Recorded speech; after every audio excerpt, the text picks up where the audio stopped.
In the midst of all the platforms of the late 80s and early 90s, there was a particular genre of game that differed from the rest.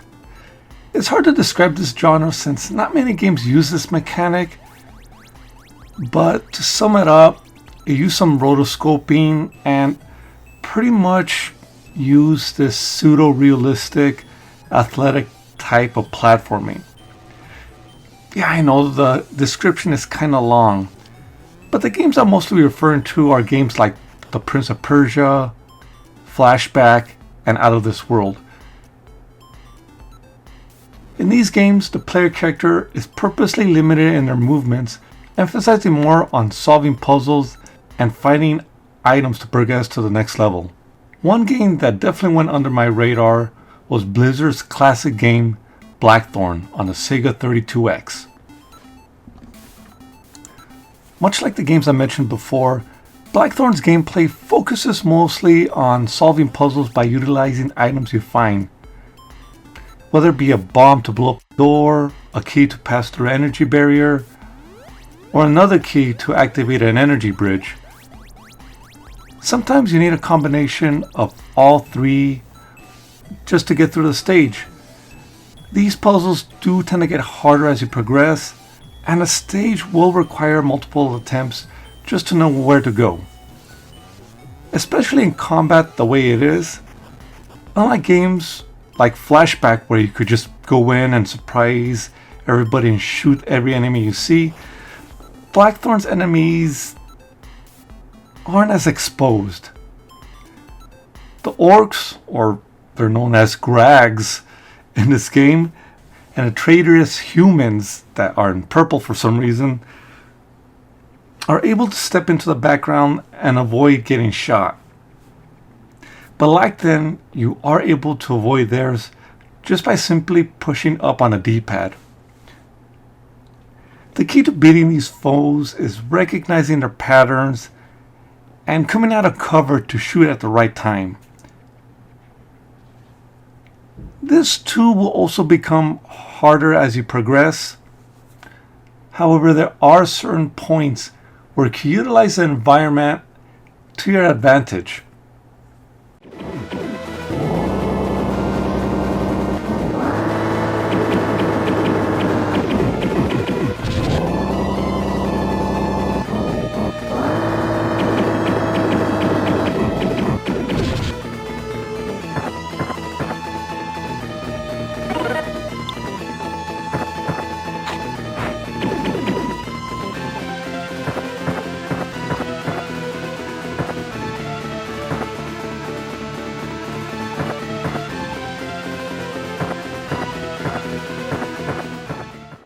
Though the biggest issue when it comes to combat is that it remains the same throughout the game, with the only difference being the color and the fire rate of the Grags, changing every couple of levels.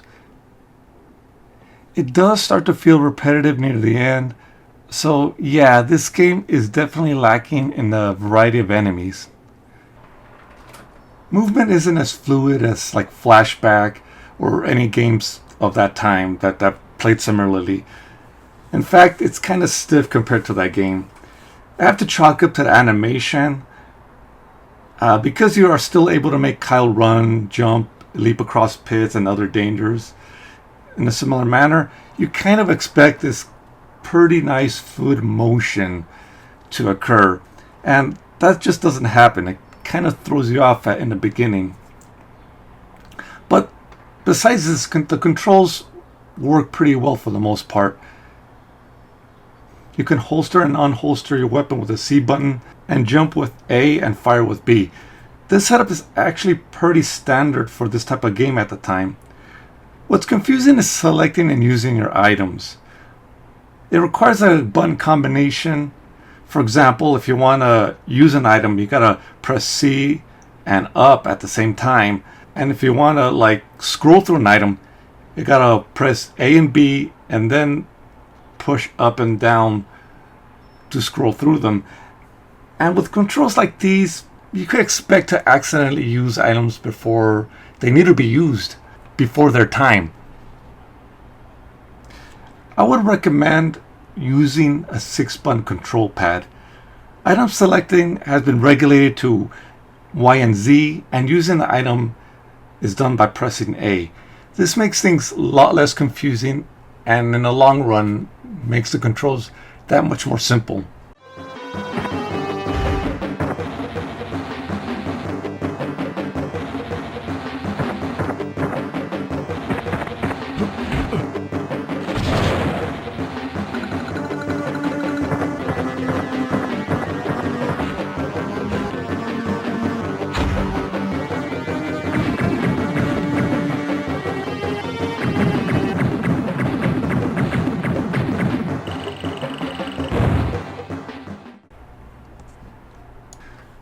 Graphics leave something to be desired. As I mentioned before, the animation, it's a bit stiff compared to its contemporaries at the time. But I have to say, the pre-rendered sprites do match well with the backgrounds. The level of detail is incredibly high, especially for a game of this type. The extra color that the 32X can use is put to good use here, and it truly shows what we were expecting from 32-bit technology at the time. The main issue here is performance. This game was not well optimized. Everything slows down if there's more than 4 sprites on screen, and trust me, almost everything here counts as a sprite.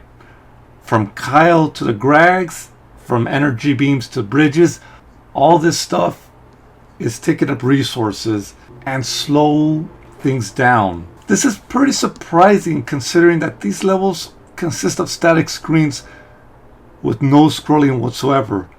Normally this wouldn't be an issue if it happens once or twice, but this becomes pretty common in later levels.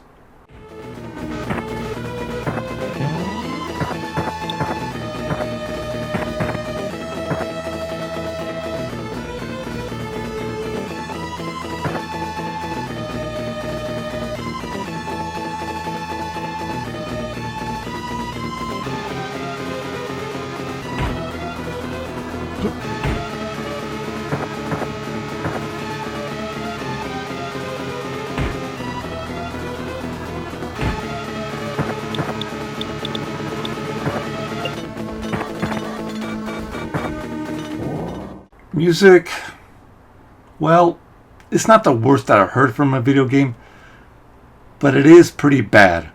I doubt Interplay utilized the pulse wave modulator on the 32X. Instead, they opted to use the Jam sound tools for the music, and I am somewhat surprised that Sega didn't provide any documentation on utilizing FM synth properly.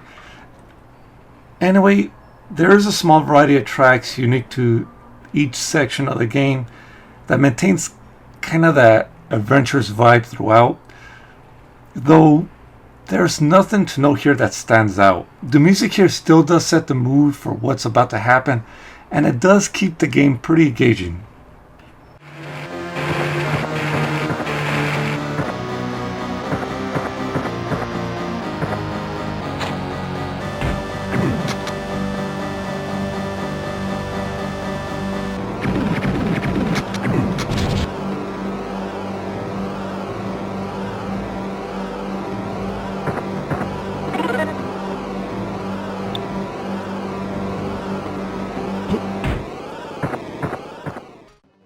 Sound effects are pretty crisp for the most part.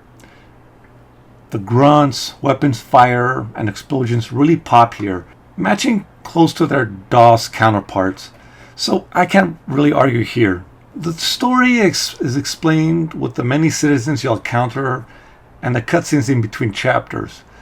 Not to mention the intro cutscene, which basically explained the entire backstory of the game. This kind of storytelling was done before with the likes of Ninja Gaiden. However, it really started to take off in the 32-bit generation. And although the animation is limited in these cutscenes, they were pretty effective in how they wanted to tell the story. The only thing that would have made it better would be the inclusion of some minor voice acting, but for the medium that it was in, the cartridge medium, that would have been asking a little too much.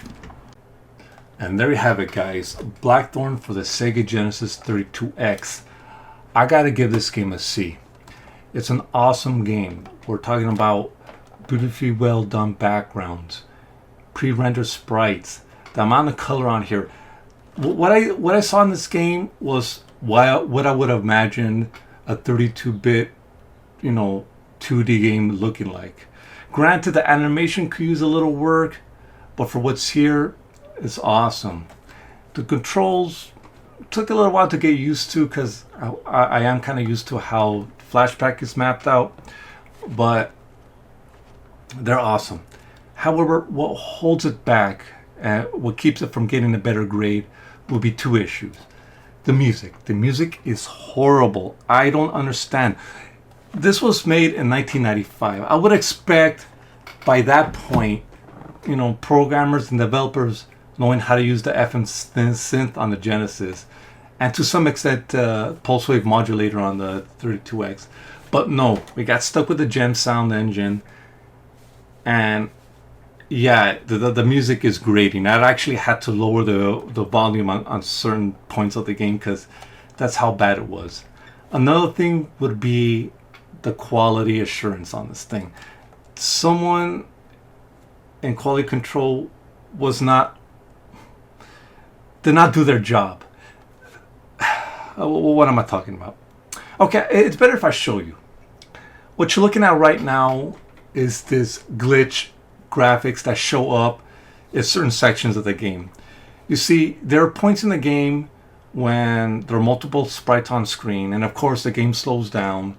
However, because of this, these horizontal lights, the lines show up, obstructing my view, and I don't know what's going on. The game is still active, but I don't know what's going on. And I had to restart the level again and again and again and again. And I got pretty frustrated. I was about to quit this review altogether because I couldn't get past this point. I tried one more time and I managed to get through the level, thankfully. And I just made a mental note to be aware of this thing. And at first, I thought it was just my copy of the game. Or maybe it was because I was using a Mega SD. But no, I tried it on the original card and I tried it on my Mega SD, and the same situation kept on happening. And after looking online, it seems to be a more than common problem that actually occurs on multiple copies of this game. So yeah, just be aware of that if you're going to seek out this the 32X version. Now, do I recommend this version? Well, no. After just mentioning that, no, I do not recommend the 32X version of this game. However, if you're interested in playing this game, there are alternatives. You can either get it on the Super Nintendo, which fetches for around $35-$40, or you could buy it as part of a bundle that was included in a Blizzard arcade collection on Battle.net. So yeah, you have your options, cheaper options, because this version right here was not cheap. I'm not going to say how much I spent, but yeah, expect to spend a pretty penny on this. Anyway, this was Knockout 21. Please comment, rate, and subscribe, and like always, have a good one. Take care, you guys.